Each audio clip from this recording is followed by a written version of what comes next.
ആദ്യകാല സൂഫി ഗുരുവായിരുന്ന പരിത്യാഗികളുടെ സുൽത്താനായിരുന്ന ഇബ്രാഹിമുൽ അദ്ഹം റളിയല്ലാഹു അൻഹു ഒരിക്കൽ വിജനമായ ഒരു കാടിനകത്ത് അദ്ദേഹമുണ്ടാക്കിയ ഒരു കൊച്ചു കുടിലിൽ ആരാധനകളിൽ മുഴുകിക്കൊണ്ട് ജീവിക്കുന്ന സമയത്ത് 2 ദർവീഷുകൾ മഹാനുഭാവന്റെ അടുത്തേക്ക് വന്നു. മഹാനുഭാവൻ അവരെ വളരെ സന്തോഷത്തോടെ സ്വീകരിച്ചു. അവർ 3 പേരും സൂഫിസത്തെക്കുറിച്ചും സൂഫി ആധ്യാത്മിക വഴികളെക്കുറിച്ചും സന്ധ്യയാകുന്നതുവരെ സംസാരിച്ചു.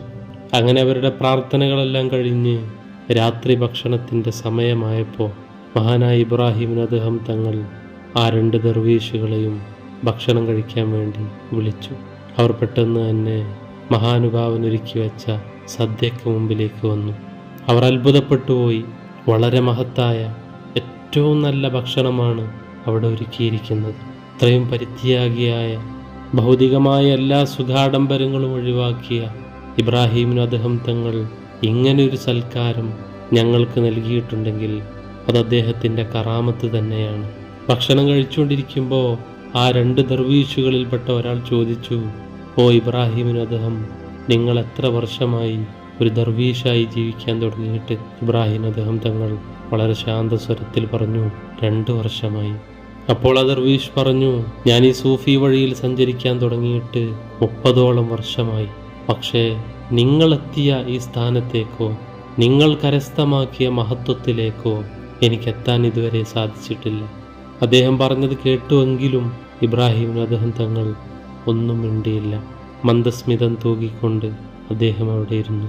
അങ്ങനെ അവിടെ ഒരുക്കിയ ഭക്ഷണത്തിൽ ഭൂരിഭാഗവും കഴിഞ്ഞ സമയത്ത് ആ വനപഥത്തിലൂടെ ഒരു മനുഷ്യൻ നടന്നു വന്നു. അദ്ദേഹം പച്ച നിറത്തിലുള്ള വസ്ത്രമായിരുന്നു ധരിച്ചിരുന്നത്. അദ്ദേഹം ഇവർ ഇരിക്കുന്ന ഭാഗത്തേക്ക് തന്നെ വന്നു. കണ്ടപ്പോൾ തന്നെ അവർക്ക് മനസ്സിലായി ഇത് മഹാനായ ഖിദർ നബി അലൈഹിസ്സലാമാണെന്ന്. സൂഫികളുടെ എക്കാലത്തെയും അദൃശ്യനായ വഴികാട്ടിയാണ് ഖിദർ നബി. അവർ ഖിദർ നബിക്ക് മുമ്പിൽ വളരെ ആദരവോടെ ഒന്നും സംസാരിക്കാതെ അദ്ദേഹത്തിൽ നിന്നും വല്ല മൊഴിമുത്തുകളും കിട്ടുമോ എന്ന പ്രത്യാശയോടെ കാത്തിരുന്നു. ഖിദർ നബിയും അല്പം ഭക്ഷണം അവരുടെ കൂടെ കഴിച്ചു. ശേഷം മഹാനുഭാവൻ പോവാൻ വേണ്ടി എഴുന്നേറ്റ സമയം ആ 2 ദർവീഷുകളെ നോക്കിക്കൊണ്ട് അദ്ദേഹം പറഞ്ഞു, ഓ ദർവീഷുകളെ, നിങ്ങൾ ഇബ്രാഹിമിൻ്റെ കാര്യമോർത്തുകൊണ്ട് അത്ഭുതപ്പെടുന്നു അല്ലേ? എന്നാൽ നിങ്ങൾ നിങ്ങളെക്കുറിച്ചൊന്ന് ചിന്തിച്ചു നോക്കൂ. ഈ സൂഫി വഴിയിൽ സഞ്ചരിക്കാൻ വേണ്ടി നിങ്ങൾ എന്തൊക്കെയാണ് പരിത്യജിച്ചിട്ടുള്ളത്? നിങ്ങൾ നിങ്ങളുടെ സർവ്വസാധാരണമായ ഒരു ജീവിതത്തെയാണ് പരിത്യജിച്ചത്. ചിലപ്പോൾ നിങ്ങൾ നിങ്ങളുടെ സുരക്ഷിതത്വ ബോധത്തെ പരിത്യജിച്ചിട്ടുണ്ടായിരിക്കാം. പക്ഷേ ഇബ്രാഹിമുൽ അദ്ഹം ഒരു വലിയ രാജാവായിരുന്നു. ഈ സൂഫി വഴിയിൽ പ്രവേശിക്കാൻ വേണ്ടി, ഒരു സൂഫി ആയിത്തീരാൻ വേണ്ടി ബൽഖ് എന്ന രാജ്യത്തിൻ്റെ പരമാധികാരമാണ് ഇബ്രാഹിമുൽ അദ്ഹം ഉപേക്ഷിച്ചത്. അദ്ദേഹത്തിൻ്റെ പരിത്യാഗത്തോളം വരുമോ നിങ്ങളുടെ പരിത്യാഗം? അതുകൊണ്ട് തന്നെയാണ് ഇബ്രാഹിമുൽ അദ്ഹം നിങ്ങളെക്കാൾ എത്രയോ വലിയ ഉന്നതങ്ങളിലെത്തിയത്. നിങ്ങളുടെ 30 വർഷത്തിനിടക്ക് നിങ്ങളും ചിലതൊക്കെ ഉപേക്ഷിച്ചിട്ടുണ്ടായിരിക്കാം. പക്ഷേ ആ പരിത്യാഗത്തിലും നിങ്ങൾ സന്തോഷവും ആനന്ദവും കണ്ടെത്തിയിരുന്നു. ആ പരിത്യാഗത്തെ നിങ്ങൾ വലിയൊരു മഹത്വമായി കണ്ട് ആനന്ദിച്ചിരുന്നു. അപ്പോൾ നിങ്ങളുടെ പരിത്യാഗത്തിന് പ്രതിഫലമായിട്ട് നിങ്ങൾക്ക് നൽകാനുള്ളത് നിങ്ങൾ അനുഭവിച്ച ആനന്ദം തന്നെയാണ്. എന്നാൽ ഇബ്രാഹിമുൽ അദ്ഹം നിങ്ങളെപ്പോലെയല്ല.